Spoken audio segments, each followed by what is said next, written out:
Welcome to the Spirit Born Imaginings Member Highlights Show.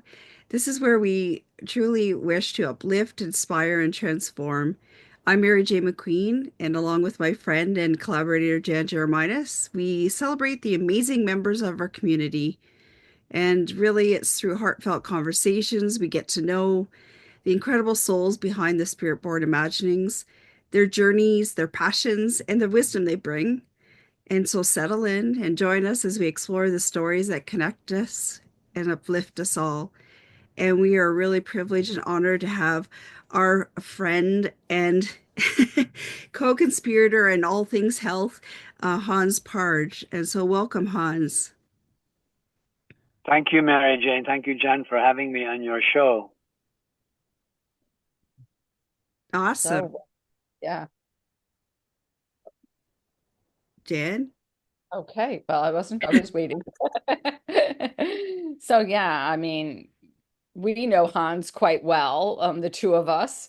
Mm-hmm. So it should be a fun conversation because, we'll get to ask hopefully some really nice questions. But yeah, but I feel privileged and honored that Hans has joined us and everybody else gets to learn more about him and his passion for, like you said, everything health, but especially our really great friend carotenoids.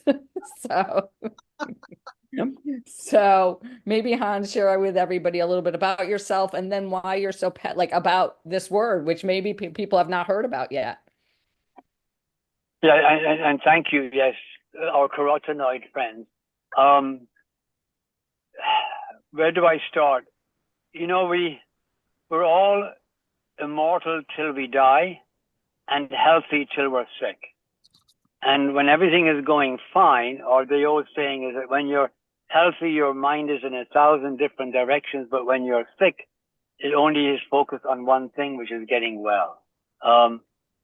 My background in the pharmaceutical drug discovery and biomedical research world sort of came to an abrupt end in 2009 when I retired, took early retirement from Pfizer, and then moved into the world of wellness and prevention. And then 2 years later, a friend of mine turned me on to this technology that measures what people call the carotenoid health index. And based on that measurement, my life changed. My health changed, and the trajectory of how I age changed. So there is a saying, they who see the light, and in this case, it's blue light at 478 nanometer, they cannot do but share it. And it's been a wonderful journey, which has connected me to you, beautiful souls, but also to people who are working in that field and have worked in that field for many, many years, specifically Professor John Nolan at the Nutrition Research Centre Ireland, that anytime I mention his name to my darling wife, she says, enough already about John. So I can bore people silly because Nolan or John has put together some amazing, groundbreaking human clinical research that substantiates and makes a good argument that everyone better know their color. Mm-hmm. Especially if they're nursing mothers or pregnant mothers. So that's been a passion of mine to create awareness around what carotenoids mean. And of course, if you're my friend and loved one, I'm going to be in your face until you measure your score. So, sorry, that was uncalled for. But yeah, so does that sort of give a bit of a background, Jan? Yeah, of course. Yeah, beautiful background. And, it makes me laugh and smile at the same time. And I think whether you're a nursing mother or you're someone, just an average person, I mean, I think we all know someone at this point in poor health. I think that's, just part of aging, but also part of the way people tend to live nowadays, Mm-hmm. with very, I don't want to say poor, but questionable lifestyles. And to me, it is, I take it as my personal responsibility to maintain good health. I don't really rely on anyone else to give it to me. And then the other thing is, I think if you have a family history of something, let's say like cognitive decline, or what carotenoids, those are a few things we know about carotenoids, their relationship to cognitive deterioration, and then their relation to vision and age-related blindness. And so if you have a family history of that, it almost to me is an invitation to sit there and say, okay, well, my question is, like, my comment to myself is, I don't want, like, this happened to my parents or my grandparents. I don't want it happening to me. Mhm. Like, and are there any guarantees? No, but I feel like that's okay. I don't need a guarantee. I'm not taking chances. Yeah. Yeah, and I think it's a, you know, there is a broader picture here, Jan and Mary Jane. You both know this is you know, while I try to keep it simple, sweetheart, and for most people they think I'm obsessive compulsive when I continue to talk about carotenoids. But what I've learned over the last 16 years is that they are an amazing integrated biomarker of your health. And we both have seen the 2012 video where um, Dr. Oz featured the technology that measures carotenoids in your skin, uh, and and and gives the audience a colored T-shirt, depending on where they score. And just for the people who are listening, the score goes blue, green, yellow, orange, red.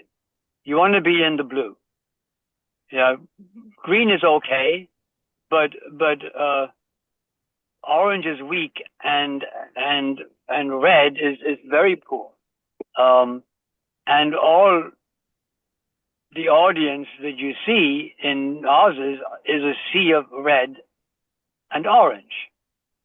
And it doesn't take a rocket scientist to figure out, well, these guys are not nourished. And when Oz turns to the audience or the camera and says, you're America, you're a representation of everyone in America, then for us in the wellness world, we know what our work. Our work is clearly to move the needle from the red and orange to the blue and the green. That's very, very, very simple. Though it may be simple, it's very difficult to do because, as I said, we're all healthy till we're sick. And there's no pain in the wellness world for us to motivate anything. Mm-hmm. So, I mean, it's when I scan people down in the red, which is where I started years ago, I tell them you're not going to die tomorrow. But from a health perspective, according to Donaldson's review or meta-analysis, you're managing a different level of risk to your health. You're in the very high risk category for stuff happening. Mm-hmm.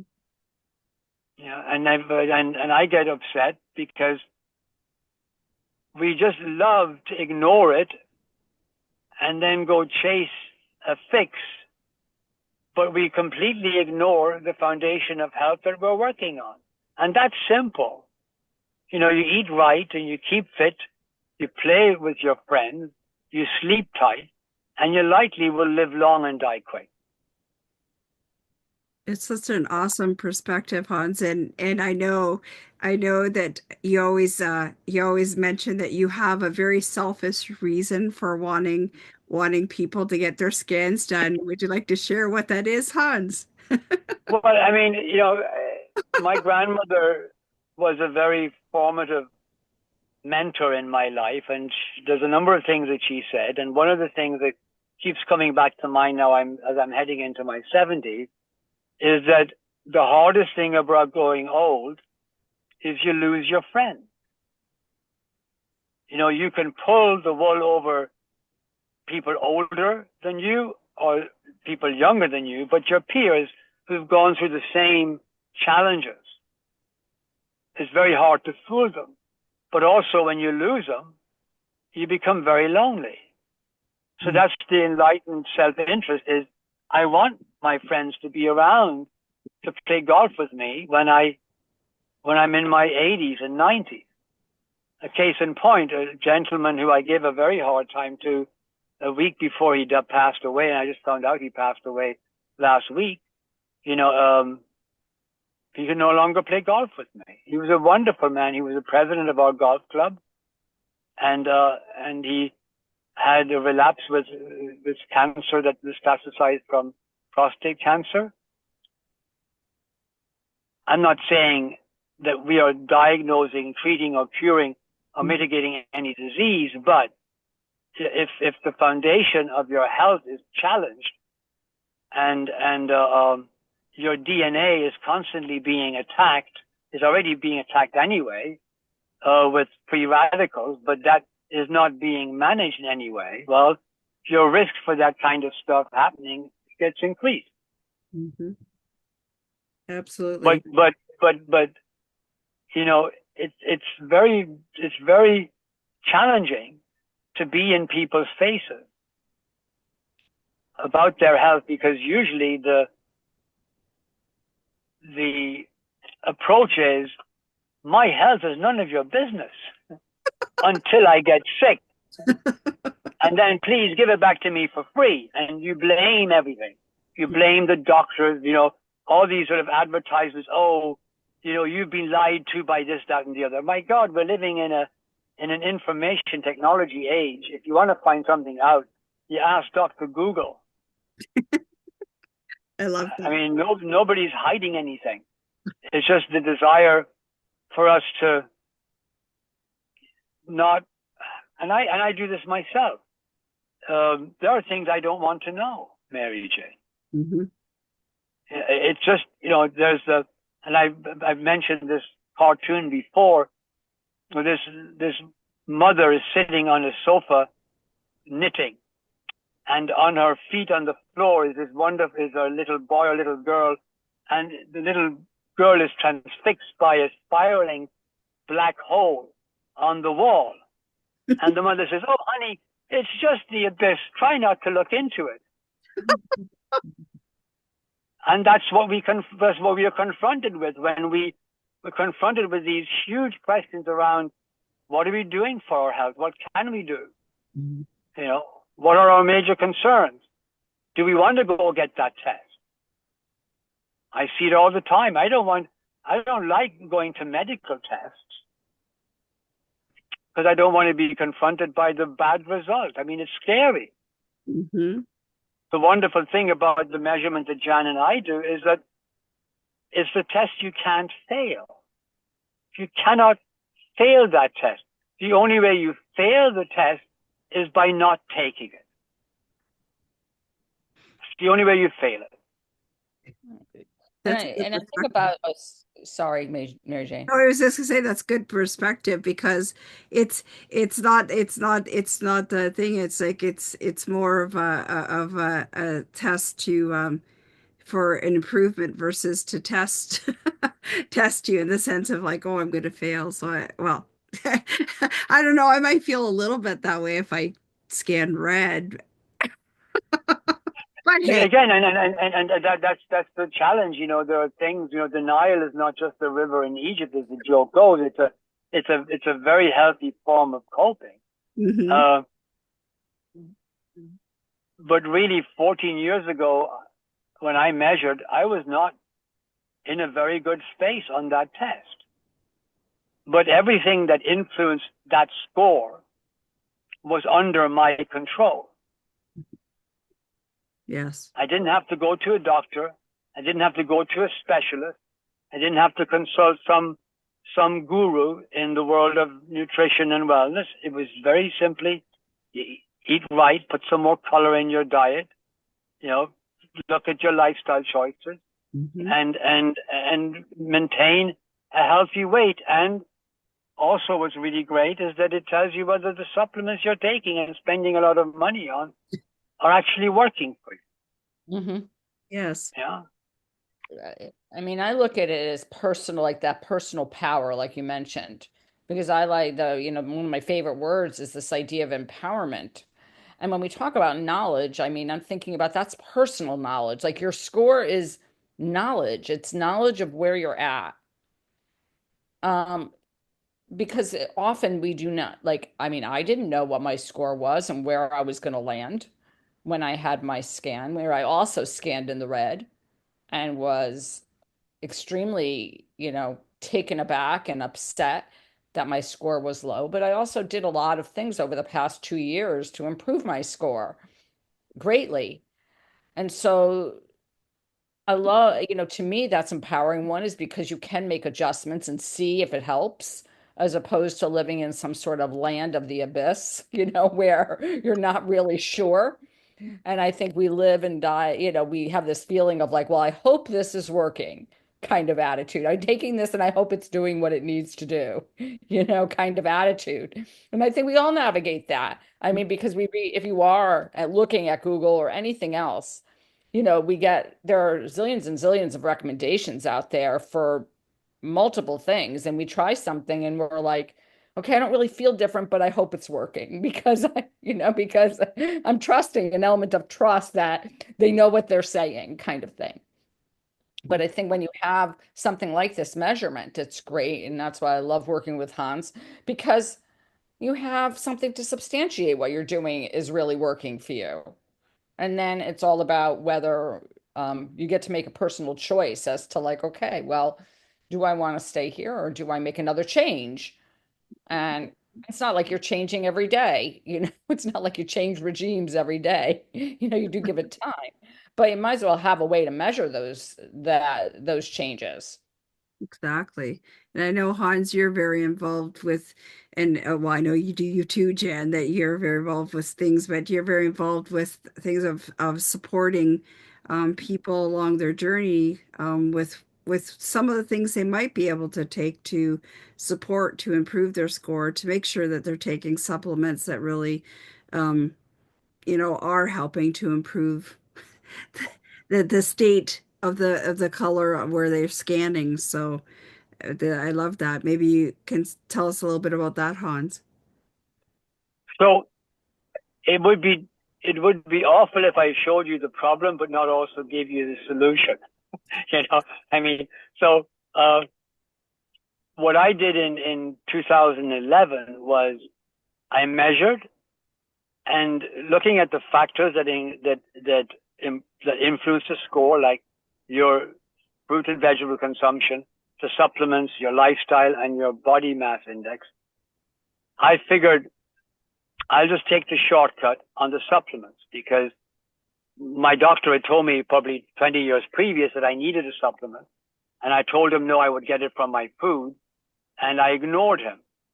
But the company that we partner with, or that I partner with, they have a pretty gutsy performance money back guarantee. So the only decision I had to make is what investment was I willing to make for the next 60 days, because the company would guarantee to raise my score on one of their scanner certified supplements, or I would get my money back. So I figured, what do I have to lose? So I went on the regimen. I figured let's go for broke. I did it for 2 months, and 60 days later, I was up in the green, and my doctor said, "Wow." And lots of other things changed as well, because this one thing that Jan said at the beginning is we have as a society sort of accepted that when we age, stuff is going to go break down. Stuff is going to get worse. We lose our energy. We lose whatever. I don't really want to believe that. And there's sufficient evidence in the literature that, especially Bruce Ames's micronutrient triage theory, that says basically age-related diseases are a consequence of a lifelong marginal micronutrient deficiency that has your body triage. And we all know what triage is.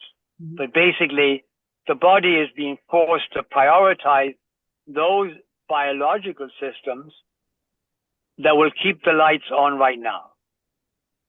or basically but prioritize which systems are going to get their full allotment of these micronutrients if there's a marginal deficiency. And it will always prioritize the systems that keep you alive now, because they don't care about tomorrow. It's only worried about now. Mm-hmm. So those systems that are there for long-term survival get shortchanged. And then all of a sudden, people say, well, I was okay yesterday. Well, you probably weren't okay yesterday. You probably weren't okay for the last 20, 30 years, but you didn't know because your body successfully did that triaging What it needed to. it needed to do. And then all of a sudden, when it does hit the fan, you think, oh God, I wish somebody had told me earlier. I mean, what did they say? Ignorance can be a powerful tyranny, and hell is the truth learned too late. Absolutely. So, So, just as slightly different note. So, what truth are you learning from golf these days, Hans? well, golf for me is like a daily journey into the dark side of self, Mary Jane. Yeah, it is an exercise in self-control, calmness, full body awareness, meditation. There's always the, sometimes when we fall into despair, we think, why me? Why is this stuff happening to me right now? and coming to grips with that can be, a challenge that sometimes we don't really want to face. I mean, this morning I thought, why am I doing this to myself? I mean, is it really? Or there's a joke. You've probably heard this joke where this guy is walking down the street and he sees this other guy bashing his head against the wall. He taps him on the shoulder and says, "Excuse me, sir, why are you bashing your head against the wall?" And the guy replies, "It feels so good when I stop." I love that. So there's a bit of that in golf, but we will master it. I mean, there are Daniel Pink, who wrote Driven, that book Driven, Mm-hmm. talks about the three things that motivate us all, especially in the work setting, Mm-hmm. or even in any setting: autonomy, mastery, and purpose. We want to feel like we are in control of what we are bringing to the table. And then we want to get good at something. So, 70 years on, I'm still trying to get good at this game, and I still don't stop. Yeah, it's part of this driven thing.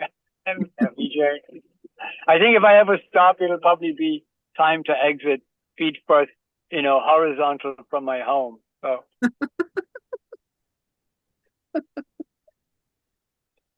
I, Life lessons from golf. Yeah. oh yeah. Well, and plus, I mean, just the simple fact of the matter, because you're also have a mission towards healthy living in all of the aspects. I mean, the fact that you get out there and you're moving and continuing to do something that you sometimes love.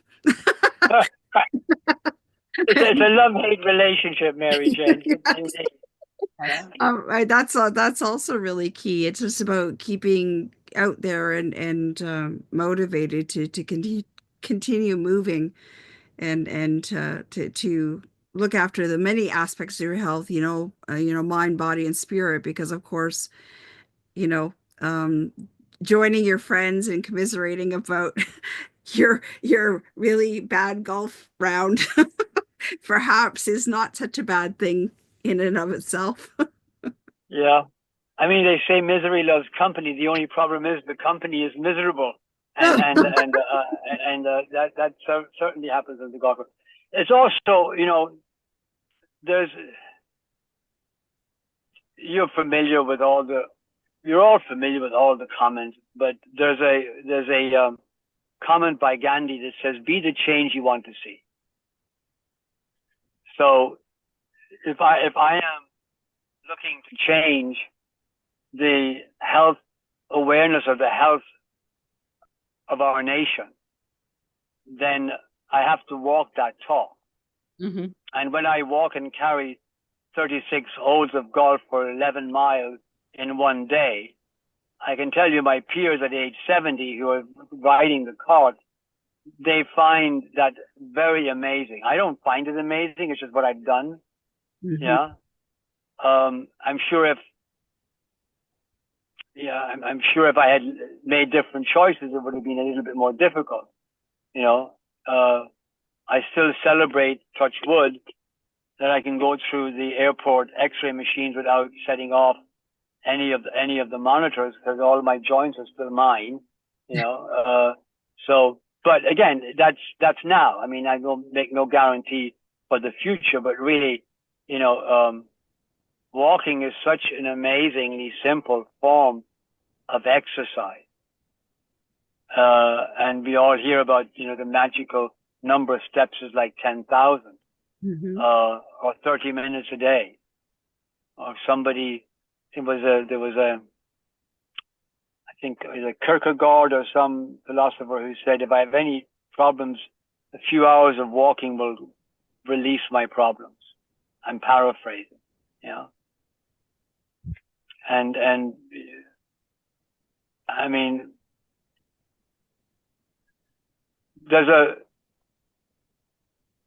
my favorite quote, as you know, is the quote about the true joy in life is being used for a purpose recognized by yourself as a mighty one. Now, um, in our life, we we are content to the extent that we are engaged in a purpose Hmm. and of service to others.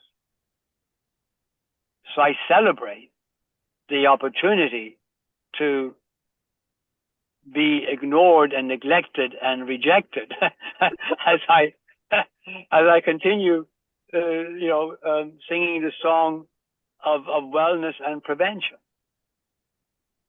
Yeah. So, and That's if you look at the whole conversation around make America healthy again, I'm thinking, guys, that's just as simple. This has always been simple. Measure objectively your nutrition mm, and make sure that the measurement tells you that you are nutritionally complete. And then once you get there, invite your loved ones, and friends to come along. You start with yourself, then your family, then your friends, and then your community. And that way, it's basically the ripple effect that we like with the Healthy Neighborhoods Project. I mean, that's how the Healthy Neighborhoods Project came about. It's just from a desire to educate, to measure, monitor, raise public health awareness and their carotenoids. yeah. And the healthy neighborhoods, I mean, and there's been so many amazing speakers that have come to the fireside chats on Saturday mornings and learning so many different things about health and well-being. Yet again, mind, body, and spirit. It's all of those elements, how they all mesh together. And I was going to, but you introduced it yourself. I was going to say, Hans, tell us about your passion project. Oh, so hey, I didn't have to say anything. And the other gift of that beautiful, neighborhood, the Yes. Healthy Neighborhoods Project, are the neighbors. It's such a fine group of individuals that gather each week or whenever they can get there, that come with, I would say the most important thing, open hearts and open minds, Hmm.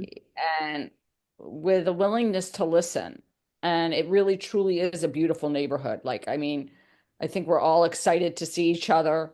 when we come on Saturday mornings and to see who arrives and who's getting there. And then, yes, the wonderful speakers and the fact that, if people want the recordings, they are available to listen to.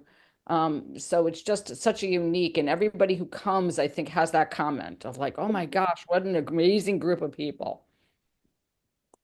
Yes. I'm glad you said that, John, because as Mary Jane was waxing lyrical about the speakers, for me it's really more about the people that are there. Hmm. Mhm. And I'm happy to listen to anyone's story because everyone has a story.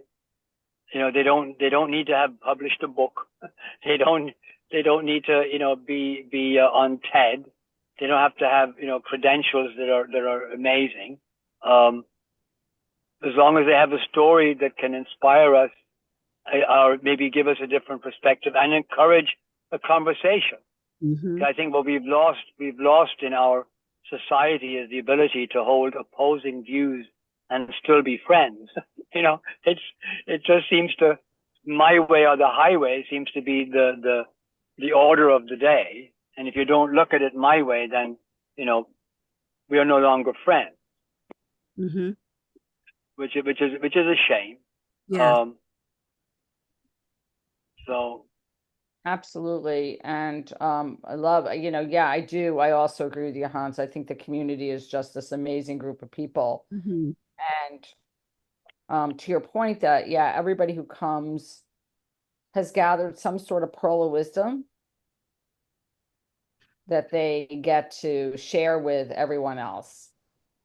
And it's never a forced way. And it's just, can we share knowledge or something that's worked for me or something that I've learned? And, you can incorporate it and take it into your life and, see if it fits. And if it doesn't, it doesn't. yeah, I Absolutely. agree. It's so great. So Hans, if people from the Spirit-Born Imaginings group wanted to learn a little bit more about the Healthy Neighborhoods Project, where would they go? There's a website called the Healthy Neighborhoods Project.com.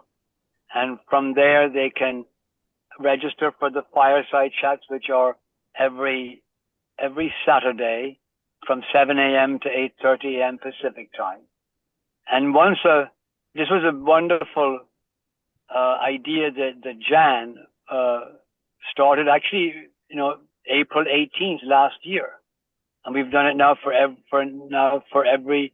this coming one on the 17th will be, the 12th event of inviting people to a discussion and some education from Professor Nolan and reviewing the presentation he gave to us about targeted nutrition for brain and eye health. And I believe that's probably the best gift that you can give anyone, or the best invite you can make for anyone if they're open to spending that 35 minutes or 45 minutes in good company to get to learn more about why they need color in their life, in their health, and in their diet. So That's awesome. It's we really appreciate you having the chat with us today, Hans, and we'll definitely drop some information into when we upload the video as well as to how people can reach out to you you personally and to the Healthy Neighborhoods project and yeah, just thank you for being here and bringing your energy and also amazing information because you definitely have a very important mission and vision and purpose behind what drives you forward. So we definitely appreciate you being here, having the conversation with us today. thank you very much, Mary Jane. And I will say that Jan, being the the U.S. chapter leader for the Healthy Neighborhoods Project, she can also guide people to the appropriate information that they need. And Mary Jane, you're probably even the de facto Canadian chapter leader for the Healthy Neighborhoods Project if you want to embrace that that mission. So we will we will welcome you with open arms and dump on you. Yes, yes. So thank you, Hans, for joining us for this conversation on the Spirit-Born Imaginings member highlight show. We hope you found wisdom and connection and a spark of inspiration, everyone out there. If you love this conversation, be sure to comment and like and subscribe to our YouTube channel. And that way you never miss a member highlights or our Friday Zoom conversations that we have each week, Mary Jane and I. And if you'd like to be a guest on the show, please let us know because we'd love to set up a time to, have you join us and share with the community what you're about and what you do. And so just go out there, remember, keep shining, keep growing, and keep transforming. And until next time, Thank you. bye-bye.